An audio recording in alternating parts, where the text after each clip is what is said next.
Hey there, Ivaylo here from the Stoyanov Group, and in this video I'll be going over the different variables that you can use to determine your home value in order to accurately price your home for sale. Now, many people make the mistake of just looking at what their neighbor sold for or what somebody down the street got for their home, and they base their home price on an average of those prices.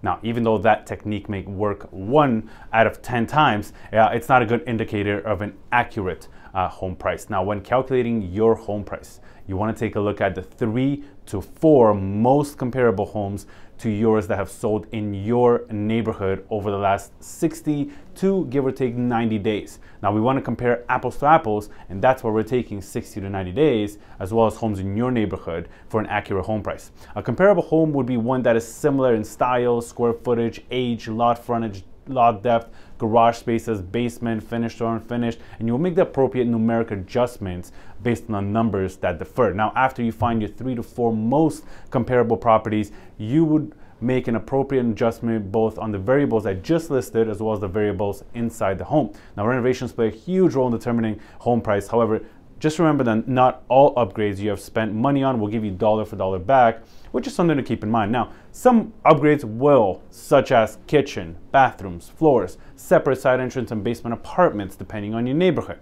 Master bedroom and master ensuite will all bring more perceived value to potential buyers other than other upgrades. Now, things such as pools and hot tubs will be very subjective to the potential buyer clientele in that particular neighborhood. So keep that in mind when pricing out your home.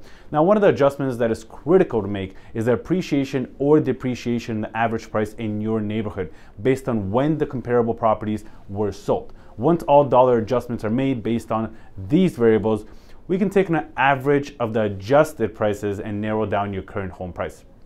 The last thing you want to take a look at is the current state of the market. Are we in a buyer or are we in a seller market in this particular neighborhood? In order to find out where the price might be going over the next several months, because we never want to be chasing the price down. Now, as you can see, calculating home price is not as easy as looking over your neighbor's home and seeing what they sold for, and this is why it's super important to take into consideration all the variables that we just spoke about. Now, I hope that this has brought you tons of value, and remember, we're always here to help you with your home value and take all the stress off your back. Now, as always, if you or anybody you know is looking for a great real estate agent, give me a call. I would love the opportunity to be of help. Thank you so much for joining me today. I hope that you guys are all staying safe and tune in next week. Cheers.